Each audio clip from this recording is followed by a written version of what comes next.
Samsung A04 স্মার্টফোনটার একটা core version খুব chip প্রাইসে মানে 12 থেকে 13,000 টাকায় অফিসিয়ালভাবে বাংলাদেশে আসবে।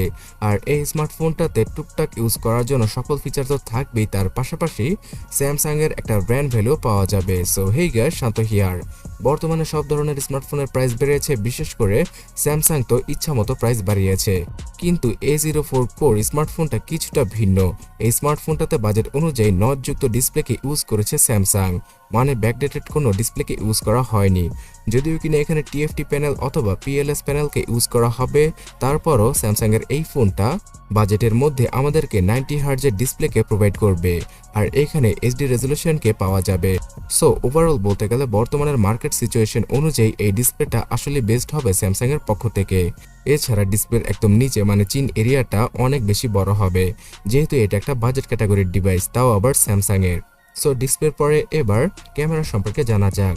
একদম বেসিক লেভেলের 13 মেগাপিক্সেলের ক্যামেরা সেটআপটা থাকবে ফোনটার পেছনে, এবং শুধুমাত্র একটা ক্যামেরা সেন্সরকে ইউজ করতে পারে স্যামসাং। তবে বেশ কিছু লিক অনুযায়ী 50 মেগাপিক্সেলের সিঙ্গেল ক্যামেরা সেটআপটা থাকবে ফোনটার পেছনে, আর ফ্রন্টে পাওয়া যাবে 8 মেগাপিক্সেলের মোটামুটি ভালো মানের একটা সেলফি। এই স্মার্টফোনটা দ্বারা সর্বোচ্চ ফুল HD রেজলিউশনে ভিডিও করা পসিবল হবে। তার পাশাপাশি এখানে টুকটাক কিছু ফিচারকে দেওয়া হবে ক্যামেরা অ্যাপে, যাতে করে ইউজাররা কিছুটা বোর ফিল না করে, বিকজ স্যামসাংয়ের এই ফোনটা One UI এর একটা কোর ভার্সনের সাথে আসবে। One UI 4.1 এর কোর ভার্সনটাকে ইউজ করা হবে এই স্মার্টফোনটায়, যেটা কিনা সোজা ভাষায় বলতে গেলে একটা লাইট ওয়েট UI, এবং এখানে ফ্ল্যাগশিপ লেভেলের তেমন কোনো ফিচার পাওয়া না গেলেও একজন নর্মাল ইউজার যাতে করে তার ফোনটাকে ল্যাগ এবং হ্যাং ফ্রি ভাবে ইউজ করতে পারে, তার জন্যই এই রকম ভার্সনের ইউআইকে ইউজ করে থাকে স্যামসাং সফটওয়্যার হিসেবে অথবা অপারেটিং সিস্টেম হিসেবে তাদের বাজেট ক্যাটাগরির স্মার্টফোনে। এই স্মার্টফোনটা আগামীতে অ্যান্ড্রয়েড 13 এর আপডেটটাও পেয়ে যাবে। বর্তমানে অ্যান্ড্রয়েড 12 এর সাথেই আসবে A04 কোর স্মার্টফোনটা। এখানে স্যামসাংয়ের নিজস্ব Exynos 850 এই চিপসেটটা থাকবে, যেটা কিনা বাজেট অনুযায়ী একদম নর্মাল একটা চিপসেট, এবং এই চিপসেটটার জন্য আপনারা একসাথে বিকাশ, রকেট এবং ইনস্টাগ্রাম, ফেসবুক এই সকল অ্যাপ ইজিলি ইউজ করতে পারবেন না।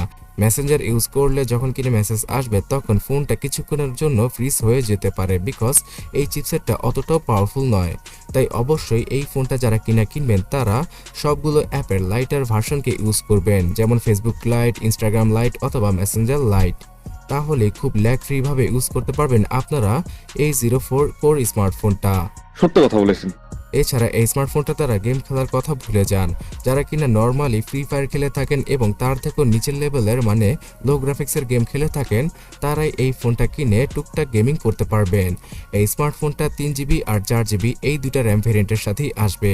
তার পাশাপাশি এখানে আরও 4GB র্যামকে ইউজ করার মাধ্যমে সর্বমোট ভার্চুয়ালি 8GB র্যামের সুবিধা পাওয়া যাবে।